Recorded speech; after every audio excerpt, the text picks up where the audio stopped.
has been so. We lost Josh. He's just not here anymore. I decided I didn't want to be here anymore, so I just left. Yeah. Sorry, go ahead. Took long enough. I know. I'm here.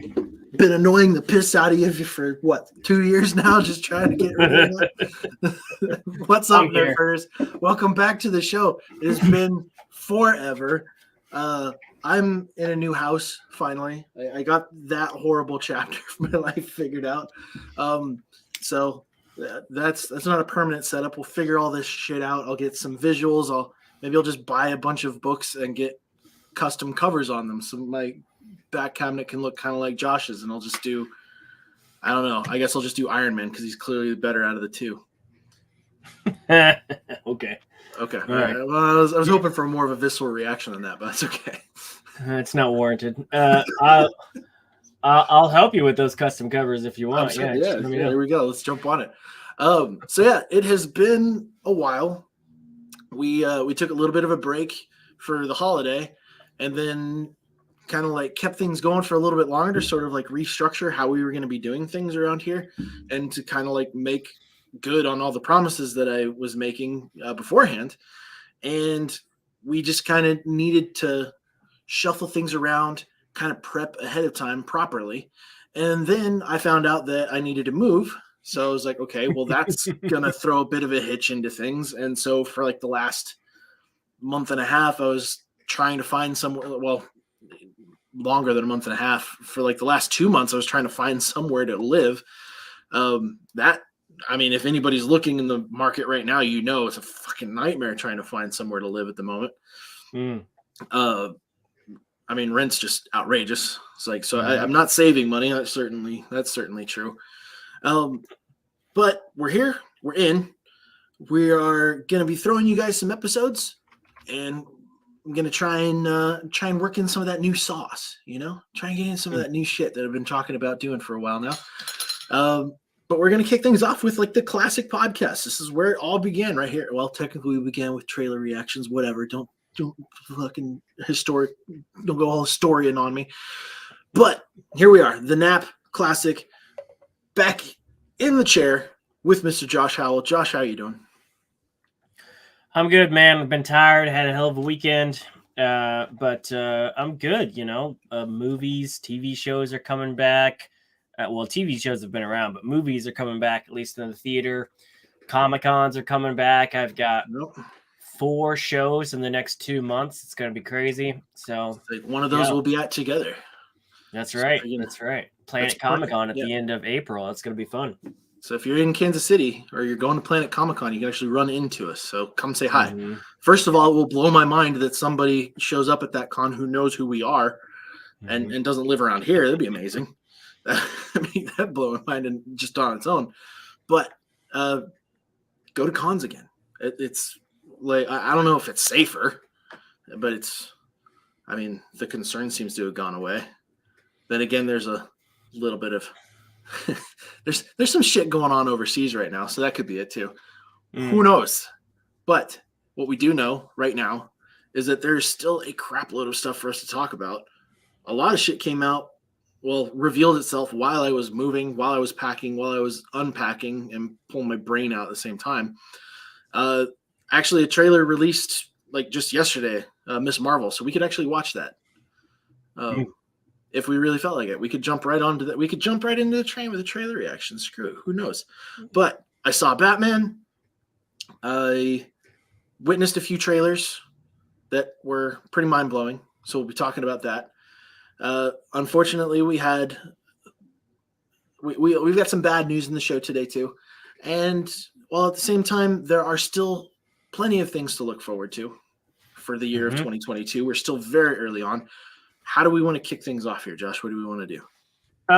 Well, I know we'll talk about trailers and future movies in a sec, but I know this is something near and dear to your heart, and it's a connection with a super favorite of mine. But let's see, how do I change the brand? Gosh, it's been a minute. I gotta get back into the swing of things.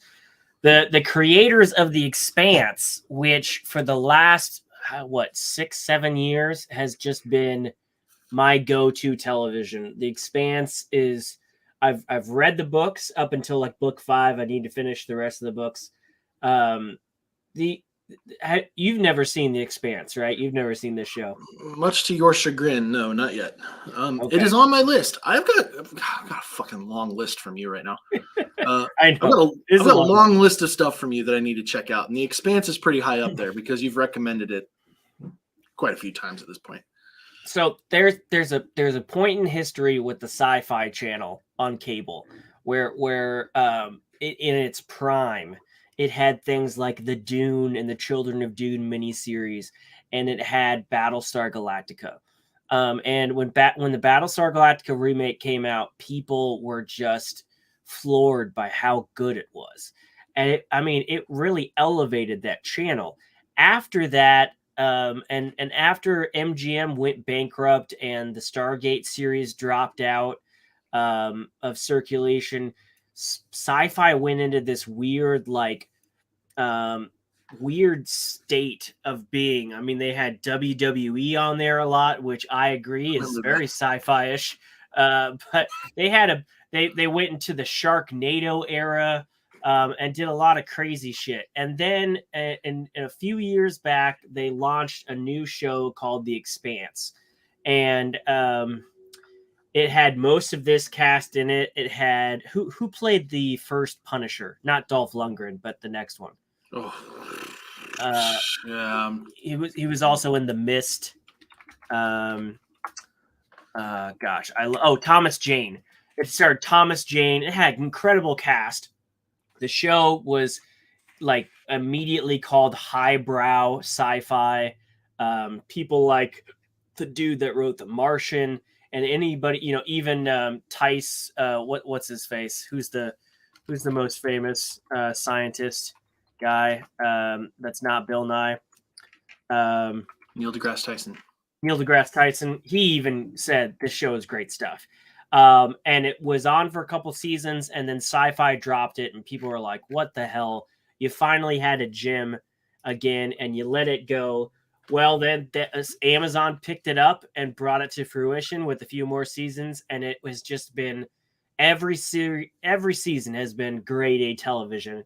They chose to close it off this year, finish it up, and recently the creators of that have announced their next project that's going to be for Amazon, and it's going to be a series based on God of War, which is like one of your favorite things. So how are you feeling about this?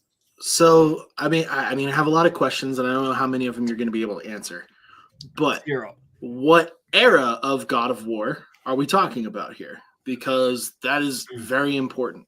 So God of War came out let's see, when was the first game that actually came out? Because I was it was like PS2, wasn't it? It was a while ago. Yes, this was 2005. Mm-hmm. So the original God of War came out in 2005. And it was there was a great narrative behind it. There was some excellent storytelling in there. And I believe it was David Jaffe who was behind that iteration, about a character who he's a Spartan. And I think at this point, 300 had already come out. And so Spartans already had kind of a reputation in the media of being those like warrior psychos, He gets caught up in avenging his family. He gets caught up in a lot of turmoil and a lot of fucked up shit with the pantheon of Greek gods. And eventually, and through that narrative, it becomes this game of just awesome hack and slash combo killing on the PS2. And the PS2 was like already a golden era of video gaming times, which there's a lot of golden eras for gaming because it's one of the only mediums that is just constantly getting better regardless of what people are putting into it. The technology just keeps moving that way. Well, there was a sequel that stuck around on the PS2. It was quite a little ways after, and then a third, which everybody thought kind of closed out Kratos' story, who is the main character who you see here with his son Atreus.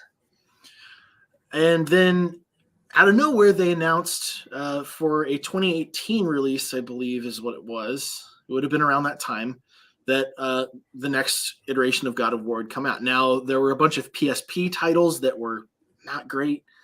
I think they were trying to just sell consoles with those things. And so there's some storyline there that were kind of like preludes or prequels. Not awesome. And then you have like the core 3 games that is an excellent story, but at the same time, it's been told. So your core audience already kind of knows what's going on there. And now you have this new era where the second game in the most recent sequel is coming out probably sometime in the holiday season of this year. And so far, it has been the most narrative heavy, the best storytelling that I've seen in a lot of video games, like easily top 10 as far as storytelling is concerned of the recent times. And it's unfinished. We don't know where it's going. And so like my biggest question is, okay, where in the story are they going to try and pick this thing up? And I specifically avoided looking anything up because well, first of all, I kind of already know what goes on, but like if they're covering a certain era of the show, I'm just like, well, this is going to be one of those things about video game adaptations that we all fear. As like, okay, you're taking a story that's already been done. What are you going to do with it that we haven't seen? And if you are going to do something that we have seen, like if you're going to try and adapt it based off of that, like, don't get me wrong, I think doing a show is a better idea than doing a movie. I think it's a far better idea to do a show than it is to do a movie. And there was a lot of rumors about a movie for God of War for a long time.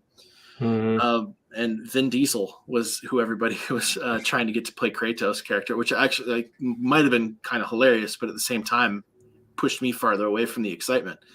Like if you cover the prequels and you do them right, that could be pretty cool. If they're covering the core 3, the core 3 games, the first 3, it'd be interesting because there are a lot of people who have played the most recent game who didn't play the original trilogy who could like see some benefit about seeing how that story played out. And Amazon has also shown very clearly that they have absolutely no qualms about anything being terribly gory. So we don't have to miss out on or expensive. So I mean, if they bring the gore like they've brought it on Invincible or with The Boys, I mean, I can see some amazing potential here. But at the same time, we've got like an active story being told in the video games right now. And honestly, this game, the screenshot from this game, which is the most recent God of War, and it is that title, again, some of the best voice acting, a lot of it motion capture. And I mean, we've seen that there's really no difference in the amount of effort that an actor will have to put into a motion capture performance than they will to like an on-camera performance. And we've got another game coming out right now to continue that story. So it's like, okay, well, what are you going to end up doing? Like, where are you at? I think that's the age-old, issue, obstacle, whatever with adapting games into movies, because you're either adapting a game that wasn't very story heavy, and people enjoyed it for that, and then when you turn it into a movie and you throw all this plot and all this background and everything into it, people are like, it's not as fun as the game. The game didn't have all that junk. Or it's the opposite. It's now with stories like, or with games like God of War or The Last of Us that have a lot of story and a lot of acting already and a lot of experiences that these gamers have already played. Then the question is, do you just try to literally mirror that on the screen? Do you change it? And then are you risking things by changing it? Is the acting in something live action going to be near as great as the action in these really realistic looking games already? I mean, we know that they're not live action games, but do we really need a movie version with how real they look? Yeah, they're close. I feel like that's always the issue, and we're always going to be disappointed. I mean, HBO Max is coming out with a Last of Us game as well coming soon. I think that'll be some of the same questions. The There's a only couple thing, other video game adaptations that Prime Video is focusing on, actually, too. yeah, they've got a lot. Fallout and Mass Effect, which, again, those are also franchises that are close to my heart. So it's like, what are you going to fucking do? And then isn't HBO Max coming out with Halo, or somebody else is coming out? Paramount's coming out with I Halo. think Paramount has come out with Halo. I think it's already like here. Oh, is it? Oh, I totally missed that. Yeah, they're doing everything under the sun but Crash Bandicoot and Tony Hawk Pro Skater, which I'm sure that's just around the corner with the way things are going. So this isn't actually is this not actually approved, because it looks like they're eyeing it? They've announced it, but Amazon is still in negotiations with Sony to get the rights. Right. So I think they're fairly certain it's going to happen. It's just whether or not they can stream it on Prime Video versus somewhere else. But they've already announced that The Expanse creators and executive producers Mark Fergus and Hawk Oatsby is on it, as well as the Wheel of Time executive producer, showrunner Rafe Judkins. And while I've heard that big Wheel of Times fans weren't happy with the ending of that first season, you can say that between those two films, these showrunners know how to tell complicated stories. And so I think that at least bodes well for a story like this, because they're not afraid of getting in deep and complex and taking their time. I mean, The Expanse is not a slow burn, but that first season was a slow burn, and it built up to something amazing. And so, I could see them treating such a rich property like this with care, even if we don't know where they'd be starting yet. So I'm excited for it if it happens. I'm excited to see where it comes from, but there's this, it's like you said, it's the age-old concerns. Like, there are pieces of media that have come out that came out in the medium that we all loved them in, because that was the medium that they belonged in. Like, the God of War story belongs as a video game, like, because it's appealing to, like, the gory, bloody, hack and slash nature that we were attracted to for the first series of games. And then it kept you in with the story, and the story got monumentally better in the core 3. And then as we came to this new iteration, which I mean, it's rough to call it a new iteration because the same people were working on it, but they really amped up the storytelling capability while not sacrificing anything in the gameplay. But that was because that's the universe that the God of War franchise belonged in. Mass Effect, I see a little bit more potential there, because there's a huge universe there that they could play with, and there's already a spin-off game that has come out. It's called Mass Effect Andromeda. I didn't have any interest in that. I played the original trilogy of Mass Effect, and I do recommend that. If somebody hasn't gotten in there, you can get the whole thing on Steam right now, and it's great play. Fallout, again, another universe where there's a massive amount of potential for somebody to go completely in a different direction. It's gone with every single iteration of the game has been a new character, so nothing that we've really been able to attach ourselves to. But God of War is this. It is Kratos. It is a video game. Sometimes you can branch off with different stories. Like, there's different Star Wars stories that belonged better as games than they would have as movies. There's better Star Wars stories that belonged as books that wouldn't have worked as good in a movie. But I have to keep my cautious optimism for this, because I mean, if they stick to the storytelling and they don't get scarce with the violence, then okay, you've got at least a start. But his story is so complex, I don't know where they're going to go with it. Yeah. Well, we'll see. I mean, again, like you said, they're still acquiring the rights, so things are still a little up in the air. But we might as well talk about some of our upcoming movies that we are excited about that are very much on the horizon. You brought this one up, and I've had this one on my list for a while as well. It's called The Northman. the trailer for this thing has been compelling as shit. The cast is just alarmingly fantastic. The director, is known for very highbrow stuff in the past with The Witch and The Lighthouse. My wife and I saw The Lighthouse in the theater, and she loved it. This is not in black and white like The White House is, and it looks like it's in a regular aspect ratio, but it's got one hell of a cast behind it, and I'm pretty excited about this. I like it recently got added to my most anticipated list because I didn't know anything about this movie. I went to go see the Batman, and they played the trailer before it. Oh yeah, well there you go. I was like, okay, this looks badass. Like, looked really, really good. I missed out on Vikings, just the show Vikings. I watched the first episode and I didn't connect with it right away. And then in the flood of other shit that I've had to watch, like it just got lost. But I've always been interested in Norse culture. It was like, funnily enough, the most recent iteration of God of War started that, because instead of fucking up the pantheon of Greek gods, he's dumped into Norse mythology now. And so there's been a lot of interest there. So yeah, I saw the trailer for this and I was like, okay, this looks bloody awesome and perfect.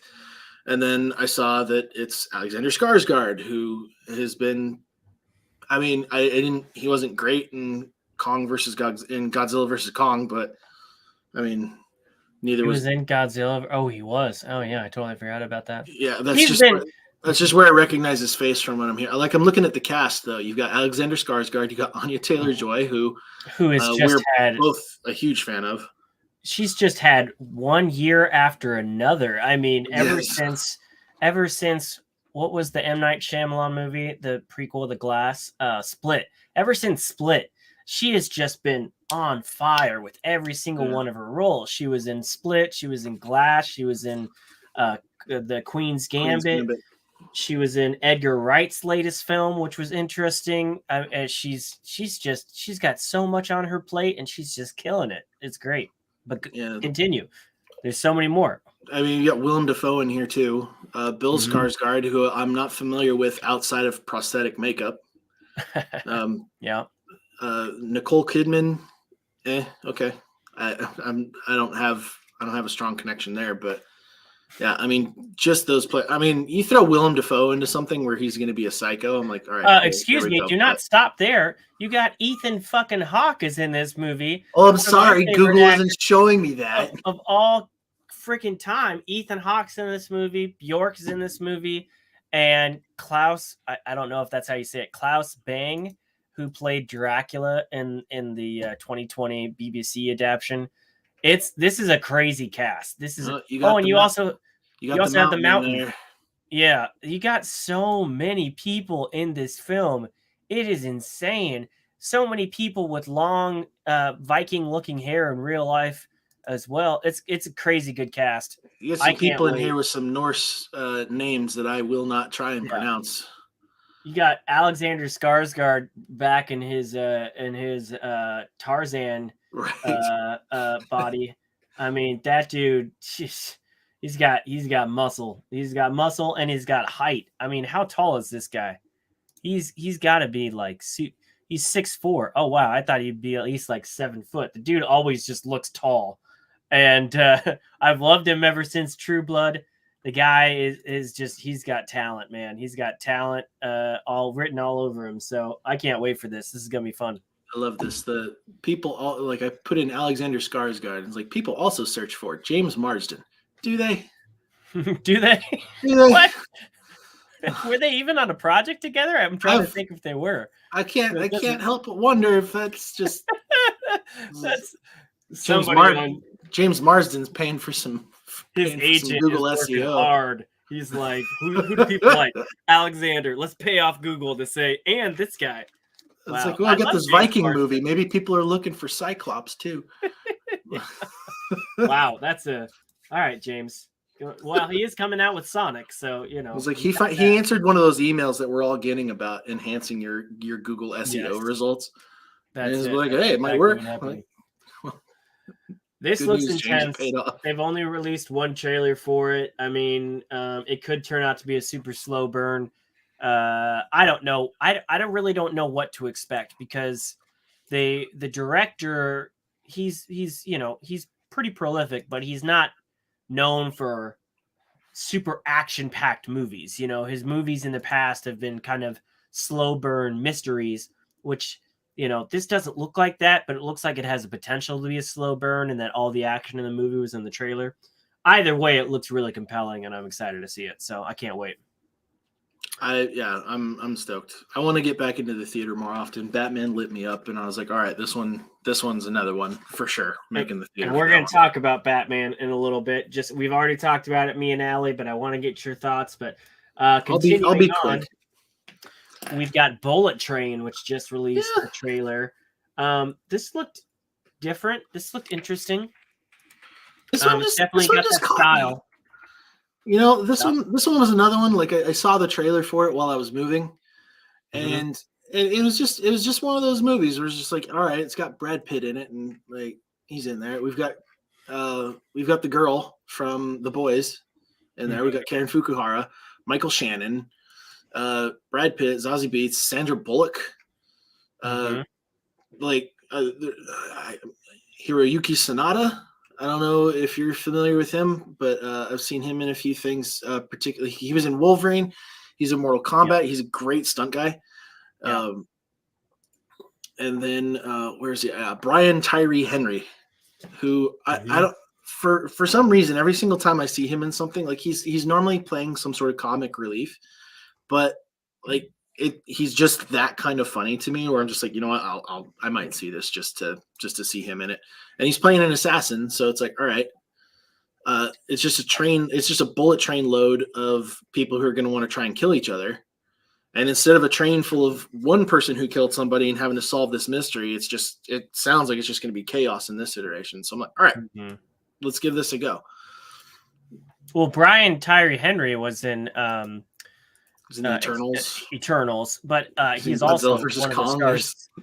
Yeah, he's been in two appearances. He's in Atlanta, and I love him in Atlanta. That is a really heavy show, and he does really well with that. But I don't know if he said Aaron Taylor Johnson, but he's in here as well, and he looks he's always compelling on screen. This has got a crazy cast.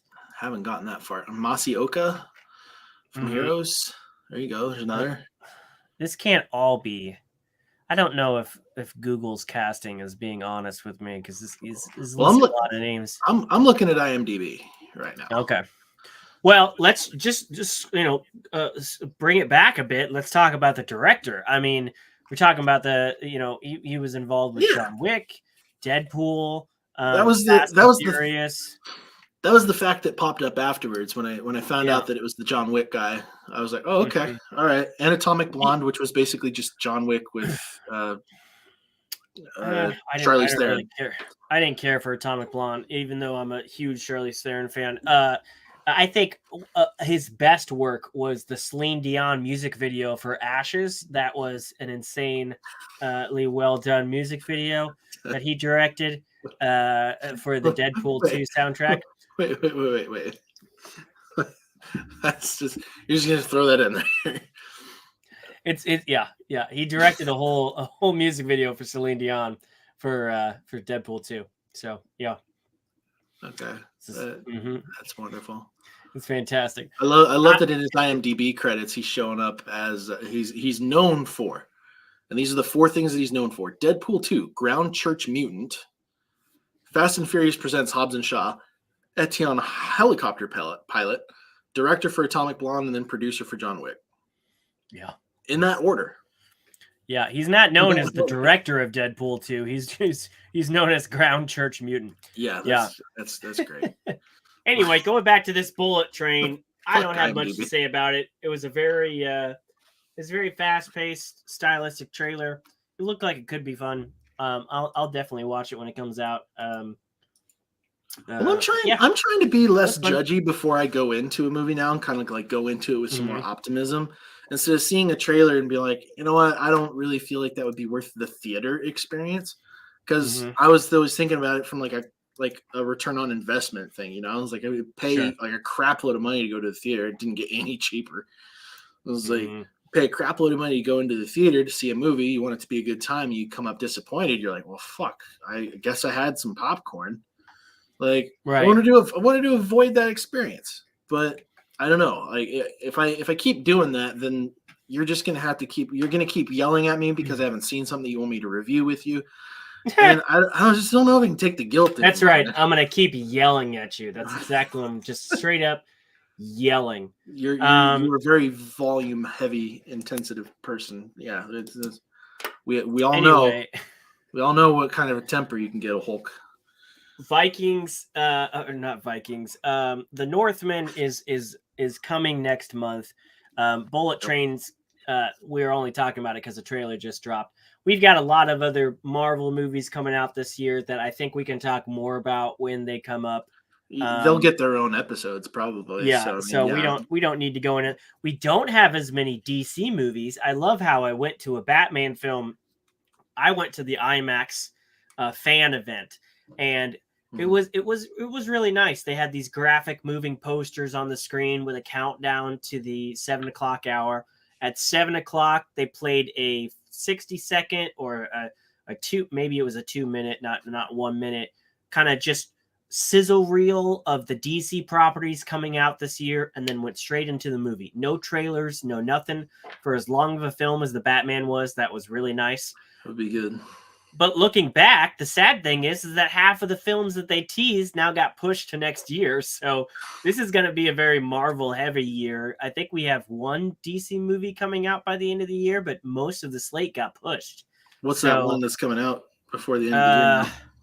I think it got flipped because the Flash got sent to next year. I think it's Shazam that's coming out. DC films. Black Adam was supposed to be like soon. That got pushed as well. Let's see. DC films delayed. Let me see if I can look it up. Here we go. So The Flash, Aquaman 2, and Black Adam have all been pushed back to 2023. 2020. No, actually, never mind. Black Adam just got pushed to October, so that's still coming out this year. But The Flash and Aquaman got pushed to next year, and Shazam got brought up from basically Shazam and Flash switched. So now Shazam's coming out in December.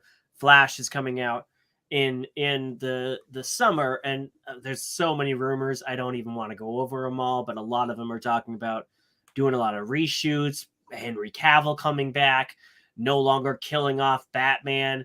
I can't tell if this is just Snyderverse fans that are just, pushing as much hope into the Twitter sphere, or if this is real.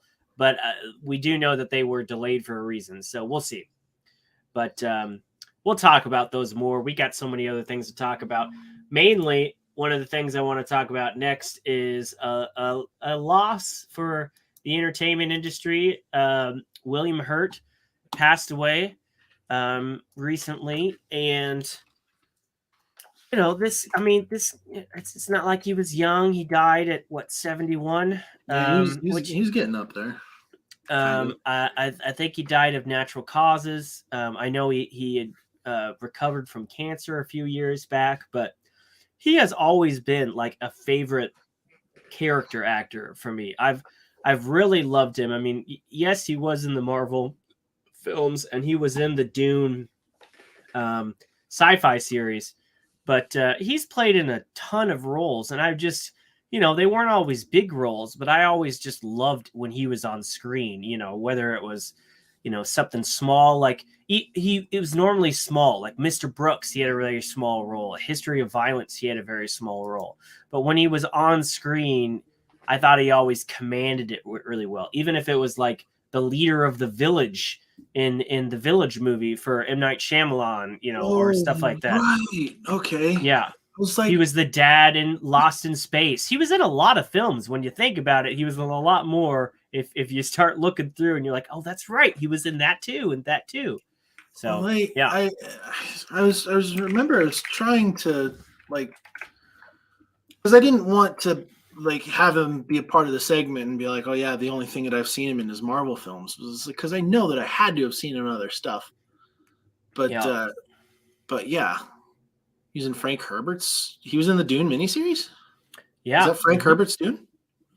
Oh Well, that's what shit! they called it. Frank Herbert's Dune. Yeah, that he was in the sci-fi series. Yeah, as Duke Leto, the dad. And he was great.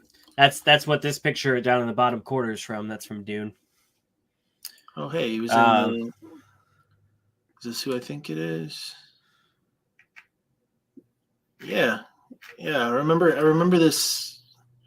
I remember this miniseries is around Moby Dick because my dad watched it.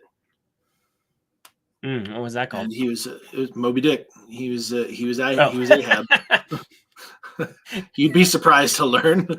I'm an idiot. Yeah. Oh, shit. He's Charlie Cox. lot. Charlie Cox was in that too. God damn. He was in Artificial Intelligence, that Spielberg film. He was in Dark City. He was in Michael, Tuck Everlasting. The guy's been in a shit ton of roles. Some bigger. One of his bigger films from the 80s was The Big Chill. I think I have like 3 vinyls of that soundtrack. But he was just always really good, you know. Just had like a familiar presence on screen. I just always appreciated him. I loved his voice. His voice was always a very like soothing, fatherly role. And that was just who he was too. Like I've seen real interviews with him that weren't about movies, but like he was involved in some experimental cancer therapy at one point, and they interviewed him for it. And you know, he's just I'm gonna miss him. I was kind of really sad that this happened because, I mean, 71 is old, but I feel like when you got people like Clint Eastwood in their 90s and stuff like that, I feel like we could have gotten a little more time with him. I mean, 70 isn't really that old these days. It's not. It's really gotten down there. So this is. I mean, it's very easy to consider this an early untimely. Like I don't know about untimely because, like you said, he had some health issues that he had worked through before, and cancer is a son of a bitch. It's like you can get over cancer, but the damage that's done to other parts of you, notwithstanding. Yeah. No, he killed it as General Ross. There was a lot of excitement around his character in the Marvel Universe because, for those who don't know, Thaddeus Ross is actually Red Hulk. And we were kind of starting to get hints of that, especially in the Black Widow movie, that might be a direction that he was going down. The Thunderbolts was something that was coming. I mean, I don't know if he's filmed any of that. Clearly, he didn't look like in Black Widow when they showed him in the current day. He looked bad. Like his face looked all messed up, and that wasn't real. That was done for the character. Yeah, and there was a lot of theories of what that was leading into, and so. Well, that's what ultimately like drives him to like. He becomes Red Hulk is kind of a. So I wonder if they've already done anything with that, or if that was just laying the groundwork for something that now they won't be able to shoot. But at this point, I really don't feel like Marvel will be missing out if that's a project that they don't get to continue on. And honestly, like I hope that they don't. I mean, it's always weird when a character who's been such like we're saying, like he was. I mean, the Incredible Hulk came out before Iron Man did. Yeah. Like, and Tony Stark, RDJ. No, it didn't. It was immediately after, but yeah, because he was in the after credit scene. Yeah, because RDJ was in the after credit. Yeah. I'm just used to. I'm so used to the after credit leading up to the next film. I know. Yeah. Because I believe Iron Man was 2008 also. He probably was. Like he has been a part of the Marvel Cinematic Universe for basically as long as there has been a Marvel Cinematic Universe. And it took him a little while to make his return in Civil War, but still, like, and so it's always weird because we've had a couple actors now who have unfortunately passed away while being continuously involved in major franchises. And that's always the question. It's like, okay, what are they going to do Like, how are they going to keep this going? Or in some cases, the character's still alive and they digitally recreate them. And it's weird. And it's only getting weirder. And it's actually kind of a scary thing to me. I'm deeply unsettled by deep fake technology and stuff like that. I really hope that William Hurt is not yet another character that this happens to. Although, of course, Marvel has already stated that they will not do that at least they said that they wouldn't do it for Chadwick Boseman. I would hope that they kind of hold true to that and be like, hey, we're not going to be bringing actors back from the dead. Because it ties into an ethical question that we've already gone over in a few other areas already too. The caveat is that they didn't have a contract to do so with Chadwick Boseman. We've heard the rumors that Disney already has such a contract with Mark Hamill for Star Wars. So I can't imagine if one side of the company is doing it with Star Wars, they're not considering it for Marvel. His situation's a little different because they were not trying to recreate him from the dead. They're like, hey, we're recreating the younger version of you. They had already done it at that point. I'm talking about going forward. There's rumors that Disney has a contract with Mark Hamill that going forward, whether he's alive or not, they can continue to use him as a character. So I've heard that from several sources. Again, I'm not saying it's true or not, but I've heard that several times now that Disney has secured that because Luke Skywalker is such an integral part of the Star Wars universe, and even if they use him sparingly, they can keep on falling back on that. So I wouldn't be surprised if that's a thing that comes out more. And it still annoys me that he is an integral part of the Star Wars universe right now for like upcoming content. Because it's like there's so much more you could fucking done. Can we get some new shit right now? But they've also got Sebastian Stan. I don't know how many William Hurt lookalikes there are out there who are as prominent, but I don't know. We'll see what happens. But yeah, rest in peace to John Hurt, and our condolences to his family. Yeah. It seems like losing a family member is never an easy thing. Yeah, no, it's not. I mean, every time someone like me says, "Oh man, I'm gonna miss that guy," it is in no ballpark of what the family is going through. So, yeah, sorry for their loss. Moving on, I want to talk about the Obi-Wan trailer, but I want to do that at the end. So, let's talk about Batman because you finally got around to seeing it. I've seen it twice. I talked about it in non-spoiler and spoiler fashion with Allie. It's been out for 2 weeks. I don't know if you just want to talk spoilers or just talk whatever. I'll talk spoilers. You've already had episodes on it at this point. I'm not going to have a lot to say because, like I said, you've already gone over it. Like you had a pre-episode based on Batman characters, where I'm sure some discussion went into it. And like you said, you've seen this thing twice. This isn't going to be new for you. Yes, I got this really nice popcorn tin from the theater. This thing is nice. Like you could, there's like rivets and everything. It's very nice. I love this. They did good detail. They did. I will never put popcorn in it. And you got a Morbius cup. Yeah, I got a Morbius cup. I got a Batman cup. I got I spent all the stupid money at the movie theater. So yes, I love this film. But go on. My apologies. I would have gone on earlier. Literally, while this movie was coming out, I was hauling boxes. Like the worst part of moving, I was doing while this movie was coming out. It was priorities. I get it. It was awful. I fucking hated it. But yeah, we finally got in. Went in to see it. The theater was like, I mean, we were still pretty late, but the theater was still pretty packed, which was awesome. I was like, okay, like, yeah, gave me some hope. It was like, this is going to be pretty good. I did not watch your episodes on this until afterwards. And even then I had them on in the background. I apologize, but I had a lot of shit that I was doing. I'm still organizing down here.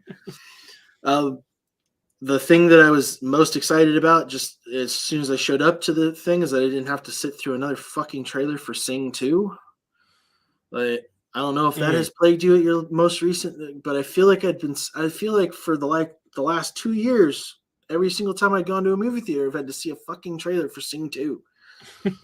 And I'm so happy I didn't have to do that this time. It's just fuck. Um, no, I almost called you up and I was like, hey, do you want to go see this a third time? Because I probably would have. Cece was not terribly sure she wanted to see this one. She had seen the trailer.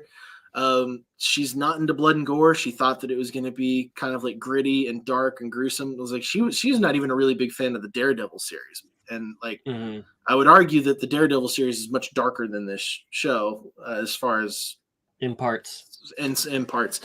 Don't get me wrong. There's some darkness to this one too, for sure. But um, yeah, it wasn't really her cup of tea. She walked out of it okay, but yeah, I was about to hit you up, be like, all right, Josh, number 3, let's give you the trifecta. Mm-hmm. Overall, I was pleased. I give it a. I mean, it's a solid Batman movie, and I think I even sent you my grade. It was like a solid 8 out of 10. Not without its flaws, but like I wouldn't expect perfection out of something like this. There was a lot. They took some risks, which I really appreciated around the Batman character.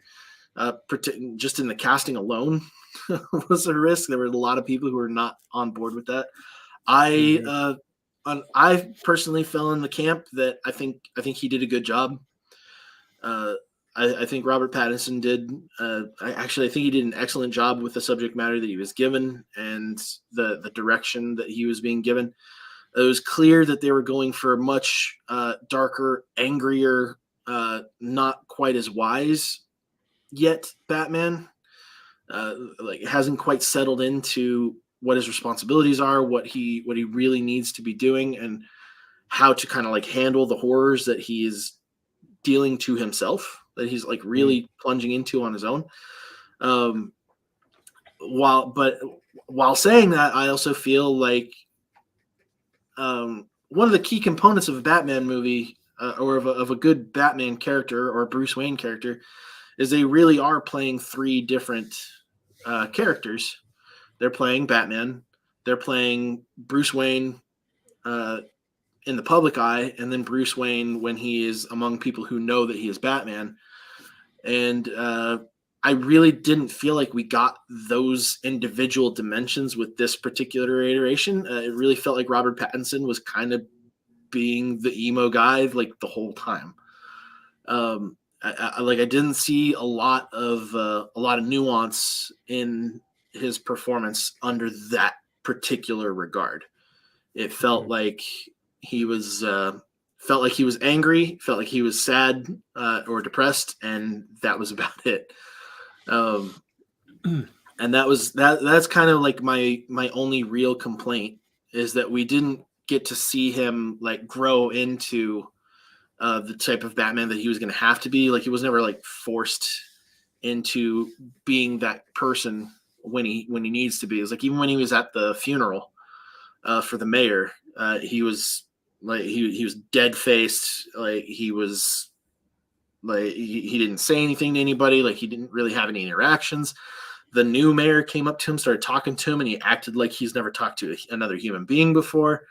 I'm just like, dude, what are we doing here? Like, what are we doing here? But then as soon as he had the cowl on, like, I was like, all right, here you go. You're doing a good job. Like I mean, it's tough to play emotions when you're wearing a mask. It's tough to, it's pretty difficult to show that. It's like people can't see your face, kind of hard to portray that. I think he did a good job there. I think that this was a risky take for Batman, but it was a good one because at the same time, you are seeing him very early on in his Batman career, and he's not quite sure what he's gotten into. We didn't get the origin story this time, which is great. I mean, I didn't think that we were going to, but it was good. We didn't get any flashbacks either. It was just like perfect. That's exactly what we needed for this. We've seen the story plenty of times. I don't need to go into this again. The more real nature that they've gone to, like the less supernatural side of things, is like it was subtle, but there was a supernatural feeling to the Nolan trilogy. You felt like the character. I mean, he showed it later, but you really kind of felt like. Oh God, why am I spacing on his fucking name right now? Christian Bale's Batman was almost inhuman.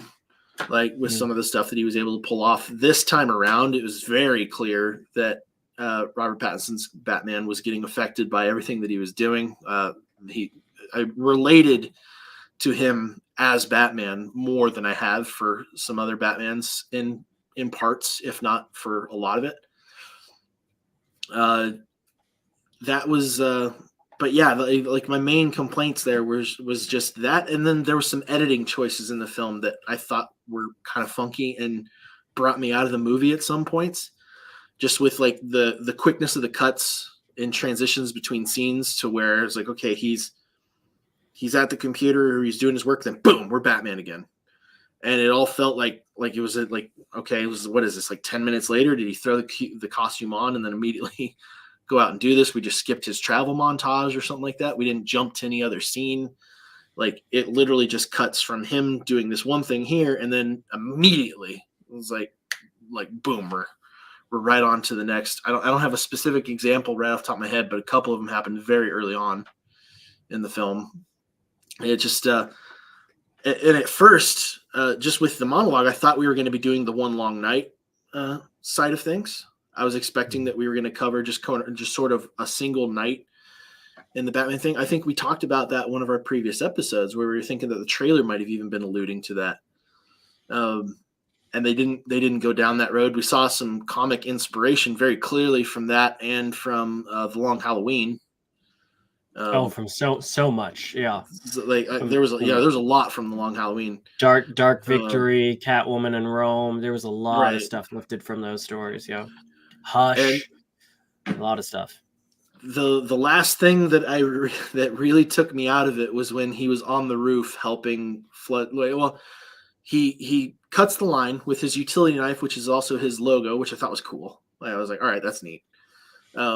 He cuts the line so nobody's getting electrocuted, and then they over dramatize his like 20-foot fall into some water. And it's like, you can't dramatize that because we've seen him get shot like 14 times, and he just did a shot of what looked like adrenaline or Bane or juice. Venom.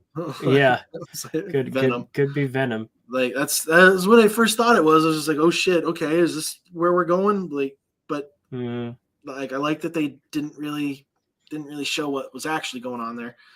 I was like, I'm not buying that this heroic hero's death here. Like it wasn't sold. And then of course he splashes out of the water. But then what really took me out is that he's on the roof. And I'm just picturing being a National Guardsman helping civilians, and a fucking dude dressed as a badge is helping you out. I was just like, that just, and it's basically daylight at this point. I was like, that just seems weird.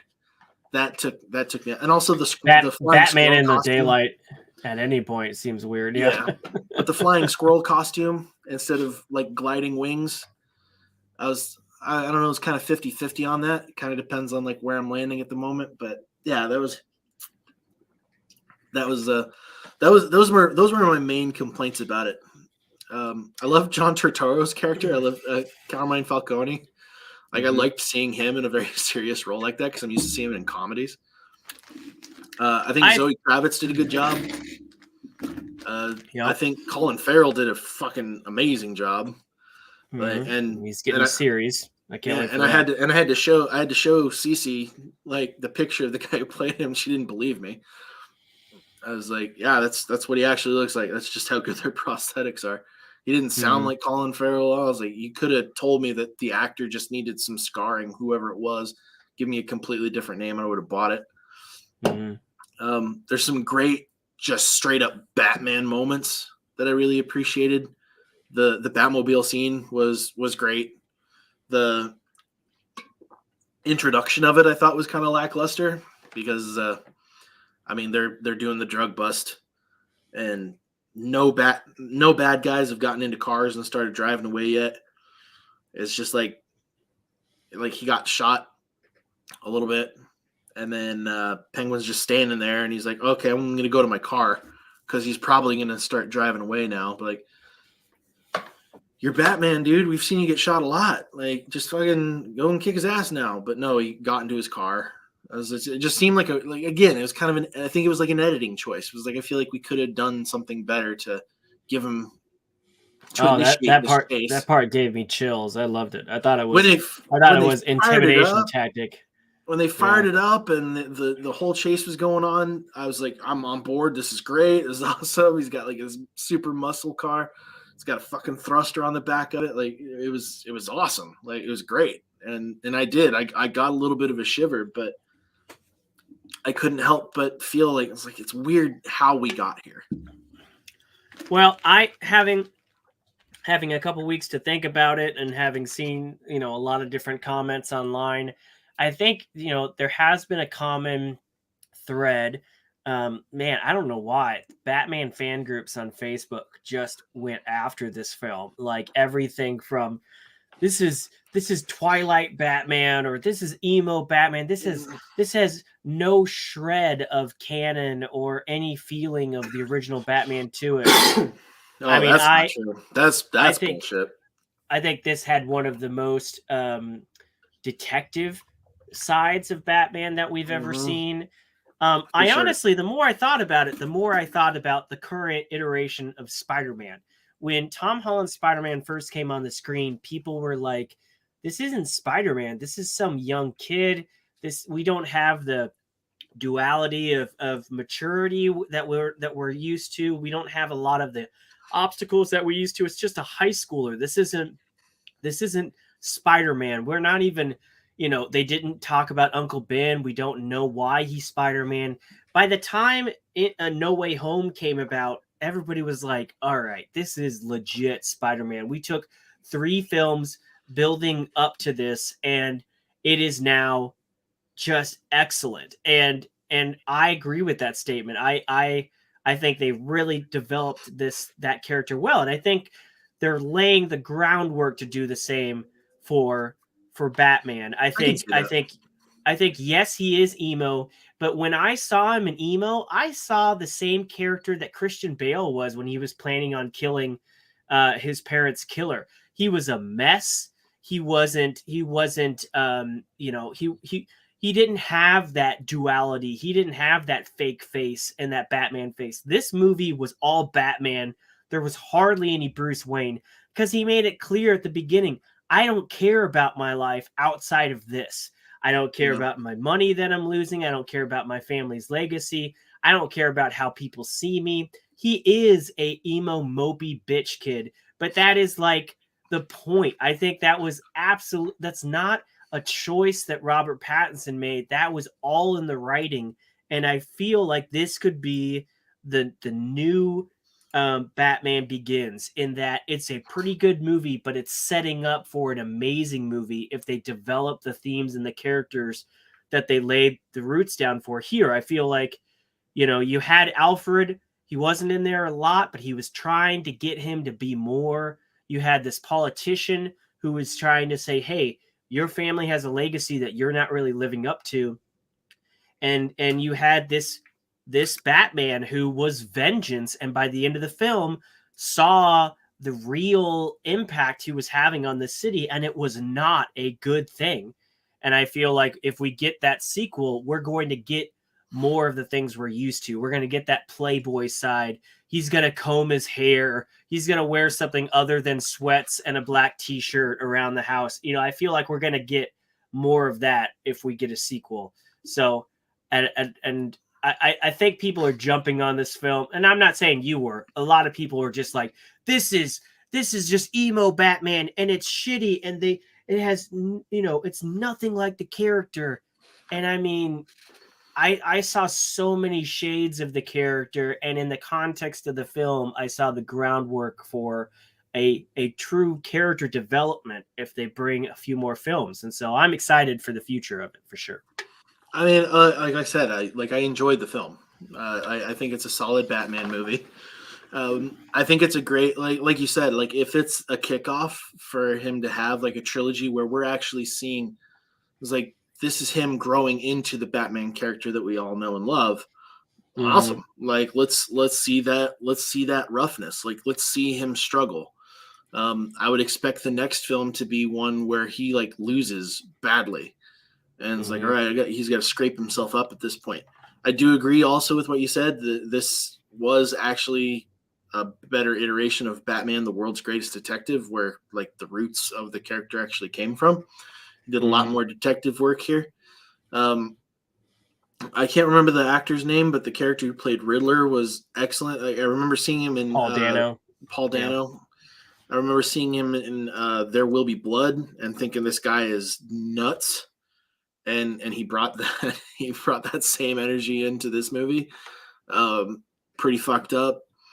I loved their conversation in the interrogation room. I loved how heartbroken he was. Yeah, he was like, "Oh, I when he thought we were in this realized together." Batman wasn't on his side. Yeah, that was great. Yeah, I don't feel like Batman won in this film. I mean, sure, he could lose harder in another film. I thought he did lose in this film because literally the last time a villain speaks, it's not the last time, but one of the villains that they capture, they say, "What's your name?" and he says, "Vengeance," and that is the first thing we hear from the Batman in the beginning. And I felt like that wasn't a triumphant moment for Batman. It was like, oh, you're, no, I don't think it was illustrated to be though either. Like I think no, it was very clear that's that what I'm saying.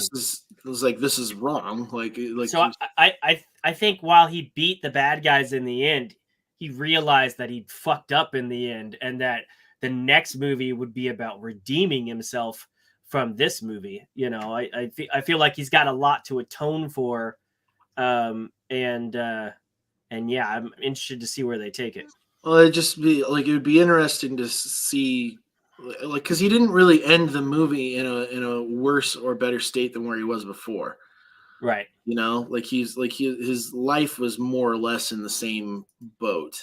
He kind of learned a lesson, but yeah. now it's whether he'll act on that lesson. And because like in the beginning, the citizen was just as afraid of him as the criminals.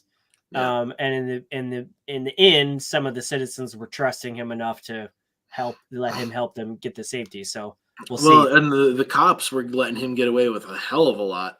That cop changed a lot over the film. Yeah. Yeah. I mean, it's obvious. It's like, oh yeah, he's like, what are you going to do when your boss is literally telling you to let him through and has been condoning this guy being around crime scenes this whole time? Mm-hmm. It's like, I mean, why would you expect that you need to do anything different? And there was always some hesitancy with the police who were dealing with him when Gordon wasn't around. But I don't know. Like, it's just like I really don't feel like and it's probably because of the reason that you're saying. It's like there's probably a multi-film thing going on for this version of the character, and so we're not going to see like a really fleshed out arc for him yet. Like we're going to see it kind of play out over a longer period of time. And it's like, if that's the intention, that's great. But we didn't have any reason to believe that was going to be the case going into this movie. And so when I'm looking for there to be some character development and then I don't really see it, I'm gonna speak up. I'm gonna say something. It's like the amount of character development that I would expect for a single film is completely absent. It's not there. If we're looking for character development for a multi-year, multi-film project, it's like, okay, give me some signs of where that's going to go in this next film and be really good and upfront about it. I mean, even in the trailers, or we're probably going to have a bit of a problem. Well, I'll be excited to see what happens. They haven't announced the sequel yet, but it's doing very well. We've got a series around Penguin, so yeah, and it has yet to release in China yet, and but it will. It has been announced that it will, so I think that's going to help its global box office. It's doing really well. Box office. See the same movie. There's a lot of shit censored in that film. Yeah, so I'm excited. We'll see what comes of that. But I want to talk about one more thing. We've been on for an hour, but we have one more thing to talk about that I think we're both excited for, and that is Obi-Wan Kenobi. You've seen the trailer. I've seen the trailer. I'm sure, like me, you've seen it multiple times. Coming off of our thoughts from Boba Fett, I think we both had some things we liked about that show. We both thought that it was kind of weird how it was lackluster compared to Mandalorian in terms of the budget and the scope of the show. And I think we know why now, because seeing the trailer for Kenobi, it's like, oh, that's where all the money went, Right. Yeah. this I don't know what the show was going to be like initially, because this show went under a massive rewrite. Apparently the original version of this show was way too close to the first season of Mandalorian, and they said, nope, we can't do that. So I don't know how much has been redone. I heard it was from the floor up, that they totally rewrote the show, but it looks compelling as shit, and so it looks like that was for the better, because this looks great. I will say that I was kind of concerned because apparently somebody was talking to Kathleen Kennedy, and she was talking about how the first version of the script was far too gritty, or it was too dark, and they wanted to. And then there was somebody who was freaking out, saying, "It was like, oh well, it should be dark. It's in a horrible time here." I was like, but if you want to be like true to Star Wars, and you want to be true to George Lucas's vision for Star Wars, is like you have to give people hope of some kind. That's kind of the thing. And obviously, A New Hope. Yeah, this series is going to lead into the next the movie called A New Hope. I was like, so I mean, if Obi-Wan is completely like it's just broken throughout this show, that's going to be an issue. This show looks dark enough. I had heard that the original script was too much of Obi-Wan and little Luke, very very similar to Mandalorian and Baby Yoda, and that they were like, this is the same show. This movie, I mean, the dude's hanging in the trailer. This movie looks plenty dark. The Inquisitors are hunting down There's Jedi. a fucking Grand Inquisitor in here, who I will say looks a little funky compared to what I was expecting, but this is his first live action debut. I think it would have been better if they had gotten somebody more skinny and sickly looking to kind of be more or just the more elongated head. Maybe, because a lot of people have pointed that out. That his head. Let's see, where's his head? Here it is. That his head. I like the actor that's playing him. I think he'll be fine. I think there's a version of this race that's in one of the prequel films that has more of the elongated head, and they're like, why can't you do that with this? Yeah. I mean, that could be for any number of reasons, but I'm not gonna comment on whether I think the guy's gonna do good or not. It was like, well, based on the proportions of his head, no, like it was just like visually, I was like, okay, I wasn't prepared for that. But yeah, it looks like it's going to be really interesting. I mean, it's going to be like the Fugitive show, like this is going to be like Fugitive Obi-Wan. Is it though? Because I heard this is 10 years after. After. You got Inquisitors in there. He's a fugitive. No, all I'm saying is I heard this is 10 years after Episode 3 and 9 years before A New Hope. I think I would go out on a limb. Damn. I know, right? The sands of Tatooine just really just get in the pores and super age people. I think the trailer is doing an excellent job at misleading us. I don't think the Inquisitors, at least initially, are looking for Obi-Wan. I think they're looking for other people. And so I don't think the show is going to be an Obi-Wan is a fugitive on the run show. I think he's successfully hidden himself away, but he's seeing other people get hunted down. And it's, do I stay to my job and look after Luke, or do I go help save somebody else? And I think that's going to be the plot of the show. Who that other person is, I've heard everything from Cal from Fallen Order to people in Rebels. I've heard a lot of different things. We've got new characters in that new Inquisitor. We've got a lot of other characters from other media that we've seen.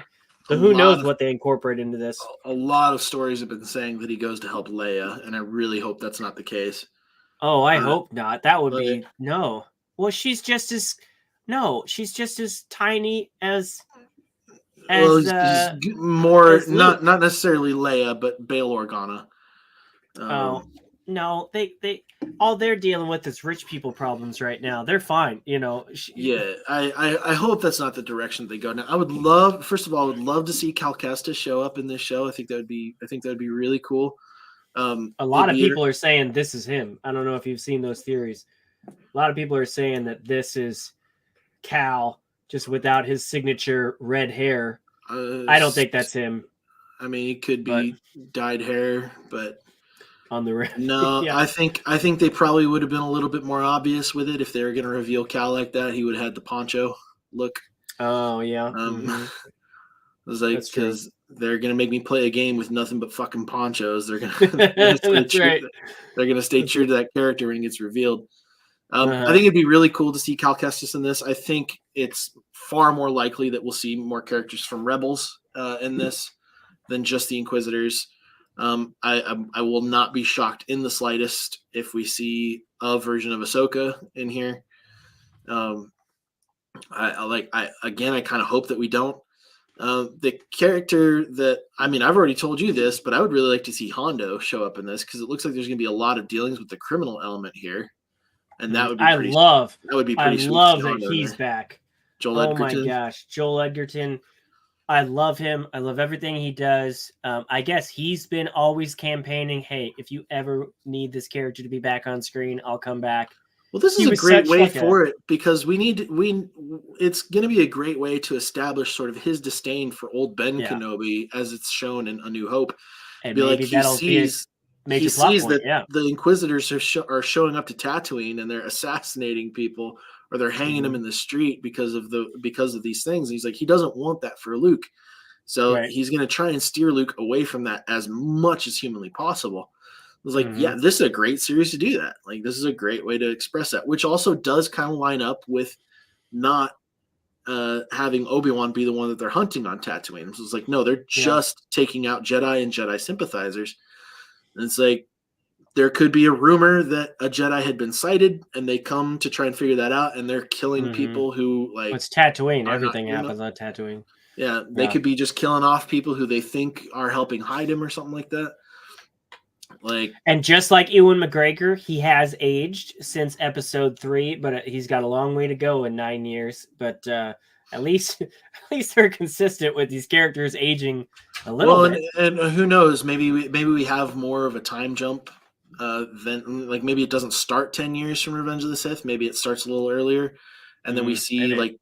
like a longer period of time as things are going through or something like that. Who knows? Like, I they also they could be heard pulling this from a flashback. I don't know. I also heard now whether this was a recent thing or whether this was part of the original script that was then reworked.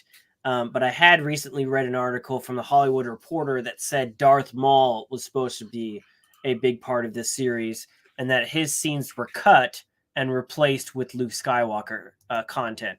So I So don't. to specifically uh, jump on that, the creative higher up, I can't remember his exact title, but it's Pablo Hidalgo. He's very high up in these decisions.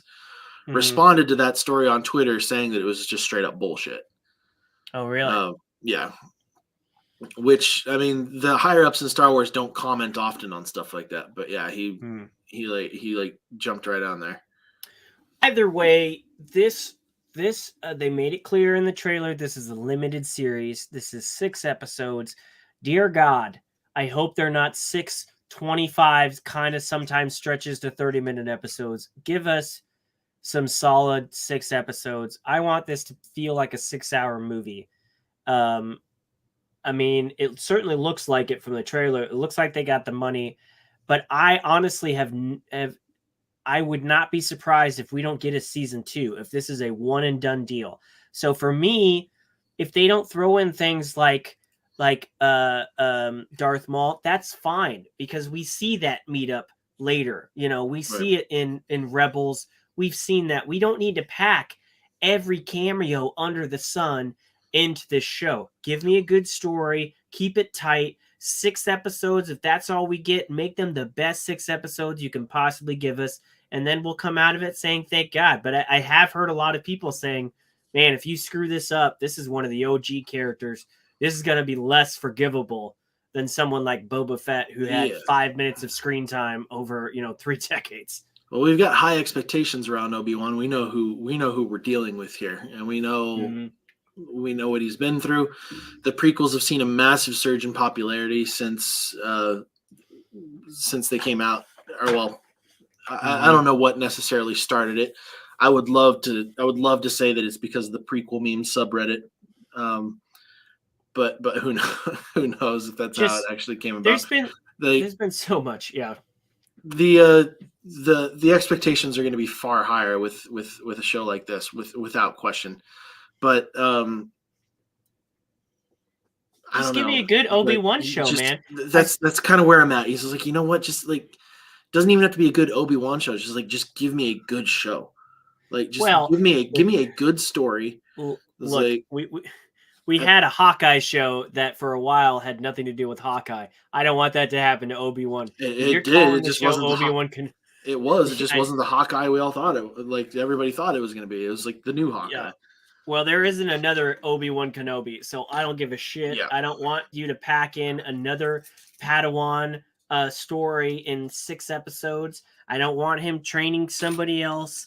I just want a good, I want to see his, because I imagine this happened often in the times that he hid himself away. I imagine he wanted to intervene on a bunch of stuff. So if this is going to be like the one thing, but we have to remember that at some point he does go back to being a hermit.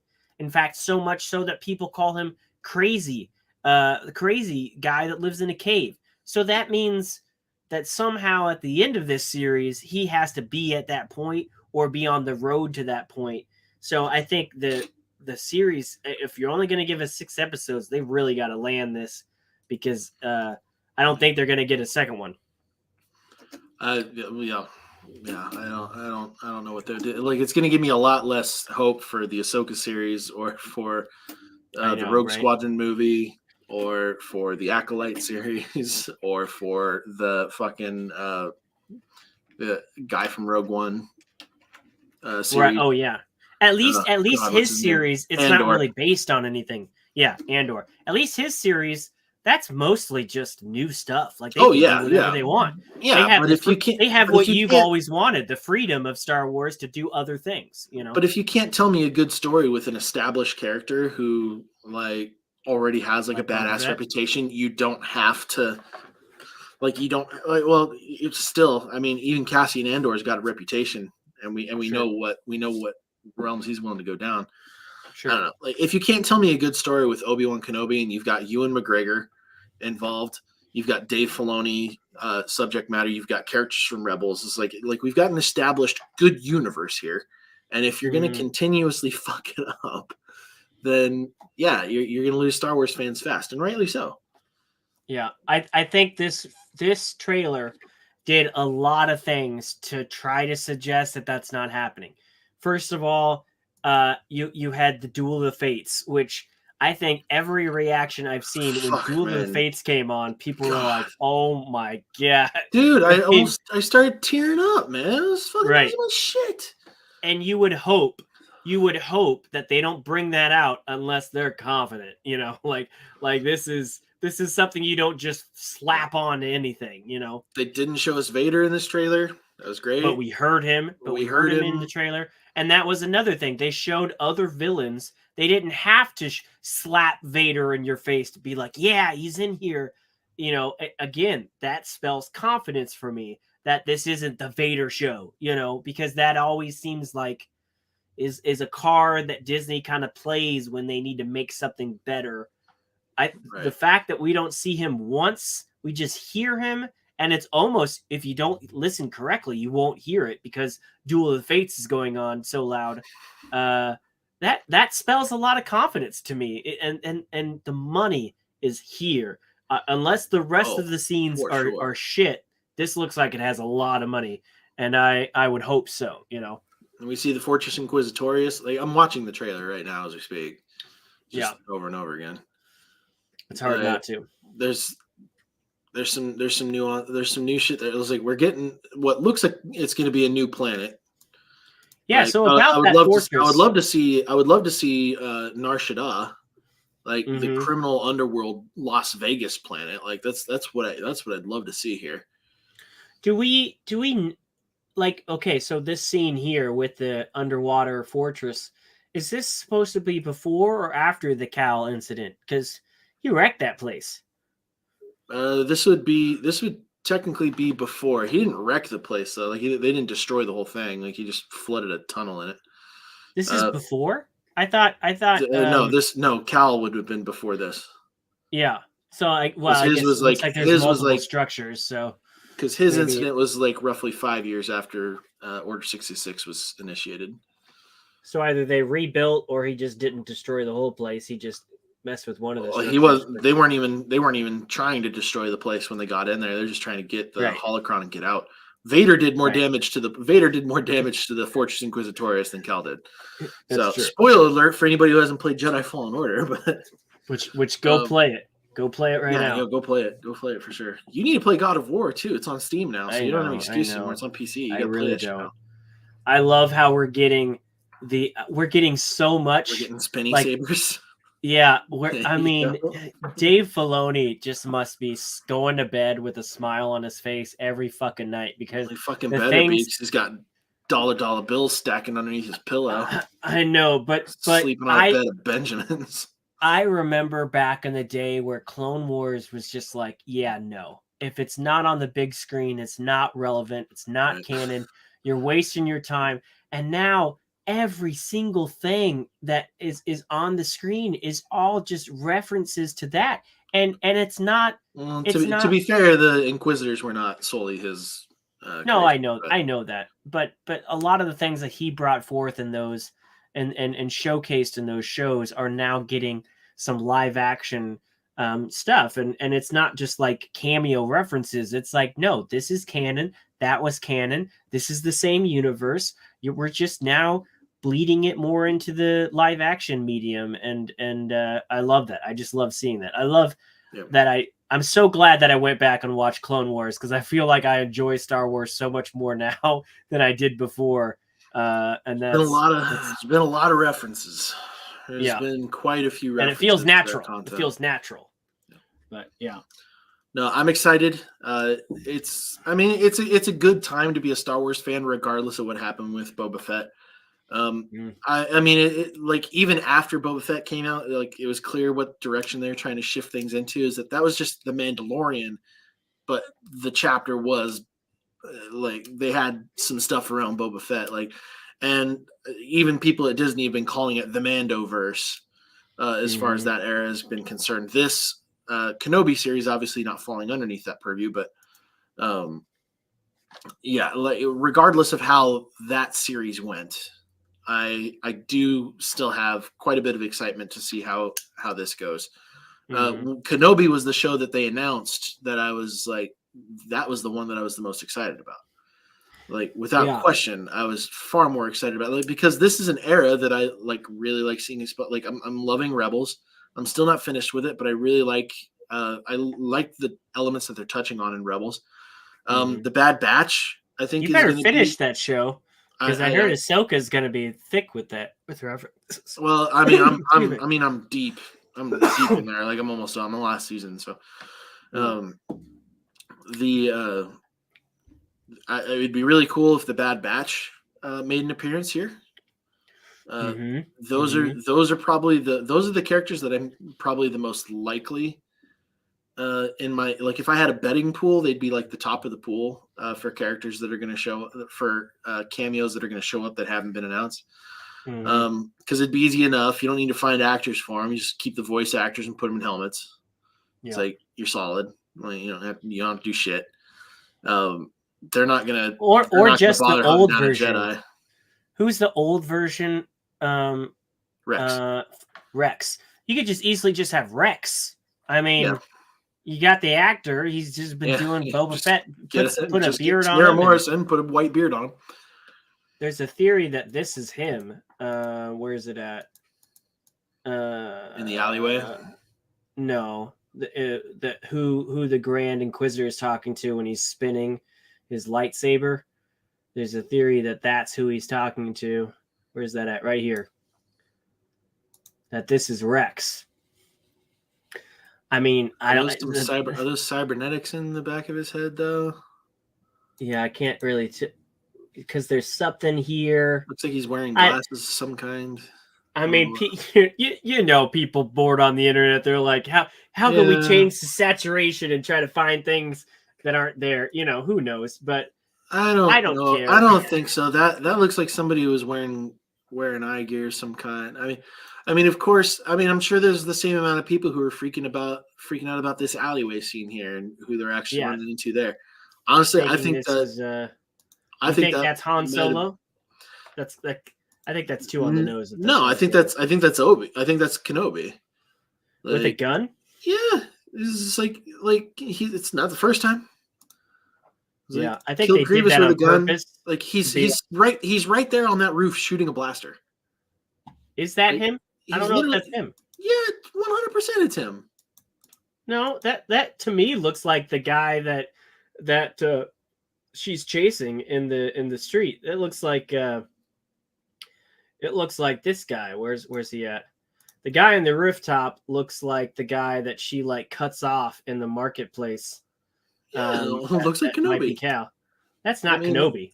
No, but that's not Kenobi. I'm talking about in the alleyway. Like we're on a different planet in that alleyway. That's true. I think. We can go so deep into this. Go back, keep it going. Let it keep going. Let that thing play. Okay. And just wait for him to he'll come up, he'll start shooting. He's got the hair. Yeah, I think that's just Kenobi. And instead of whipping out a lightsaber and exposing himself, he's just using a gun. And he's gonna hate it the whole time. He's so uncivilized. Well, I saw some people who were like, no, see the gun? That's clearly Han Solo. I don't think it is Han Solo, but we are getting another Han. We are getting Han from Fast and the Furious as one of the Inquisitors. So we're getting some Han in this show, just not the Han you were looking for.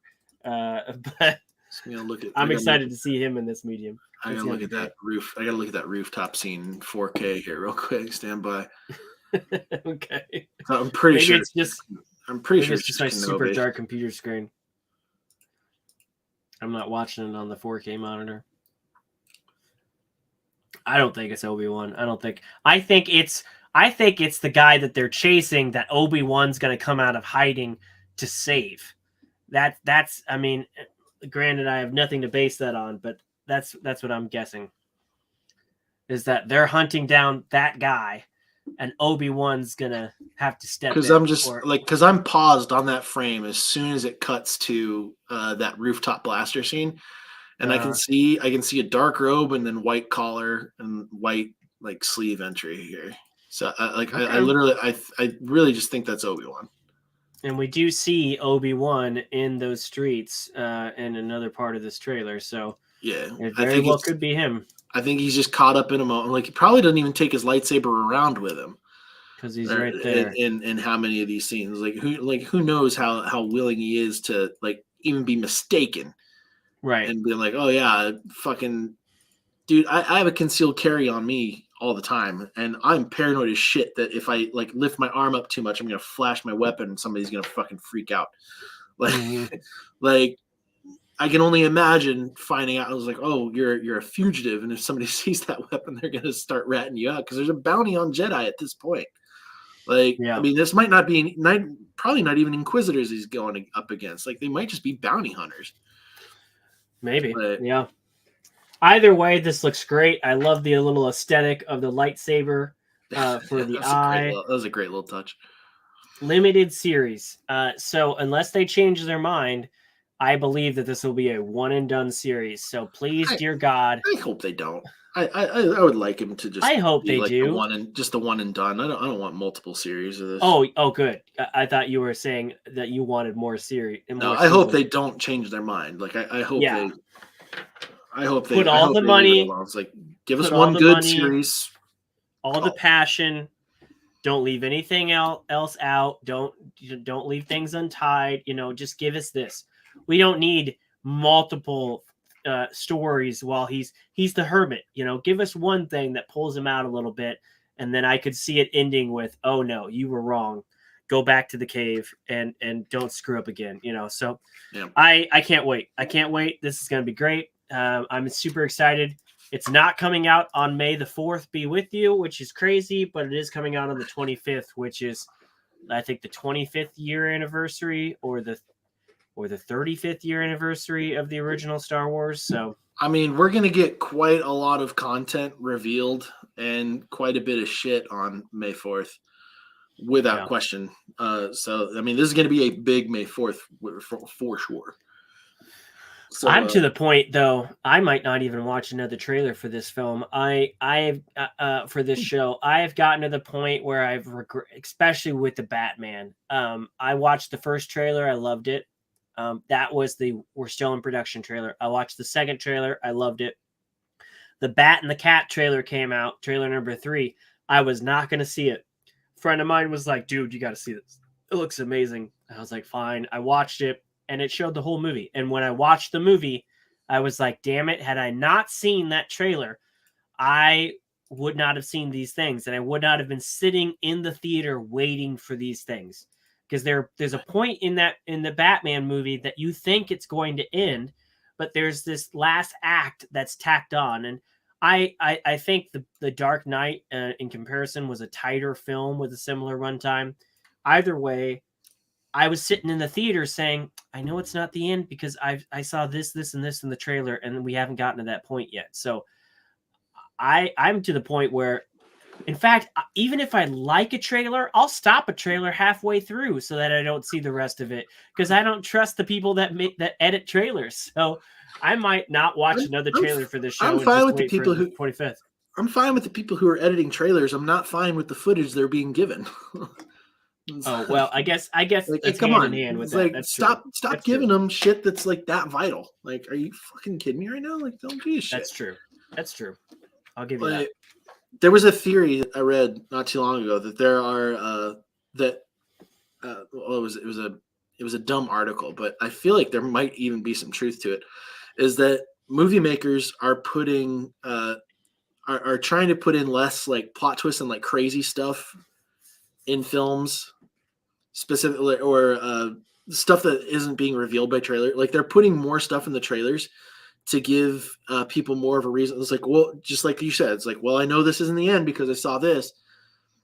Because there are people who have like high anxiety issues and like really hate the idea of like not feeling comfortable knowing where something's going to go. And I was just like, well, that's fucking bullshit. There's no way filmmakers are doing that.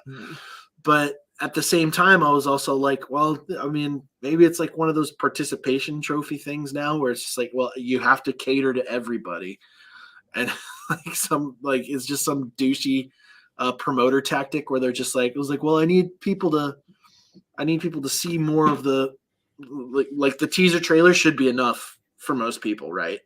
Mm. And then you've got these douchey promoters who are just like, it's like, no, people need to see more so they can, because like, they don't want to take that risk. They don't want to take the risk after only seeing one trailer. Like, well, it's also COVID. I mean, we got the first Batman trailer in 2020, and that was because they did that fandom thing, and they had to give us something. They had to come out with at least one more piece to kind of like drum up hype again, because they had another another month. We're not usually hyping a film for 2 years with trailers sporadically throughout. So I think we're starting. Morbius has suffered from that so much. They've released 5-6 trailers for that movie. I'm pretty sure if you put them all together, you can get a good movie out of just the trailer footage. I haven't watched shit for the Morbius trailer. I saw the first one. I know. I'm trying to forget it so that maybe I'll actually like the film. I think I've seen like 2 of them, but then they played another trailer in the theater before Batman. So I was like, well, fuck. I'm sure they did. Anyway, we've been talking long enough. I think we've covered enough. So I think we can safely wrap it there. Yeah, no, dude, I missed doing these. Like, I really missed doing these. So I'm glad that we're back. Glad we're able to work through this stuff. Nerfers, thank you guys for watching. We appreciate it immensely. Don't forget to subscribe. Hit that bell notification so you know when we're going live, so you can catch this show. Future episodes are actually going to be cut up. We'll be throwing those clips up on YouTube. So if you feel like your comments or something like that would get lost if you commented on the live show and you want to be a part of the conversation, you can find the clip based on the topic that you actually want to talk about. You can hit us up on there. We'll talk it all over and we'll go that direction.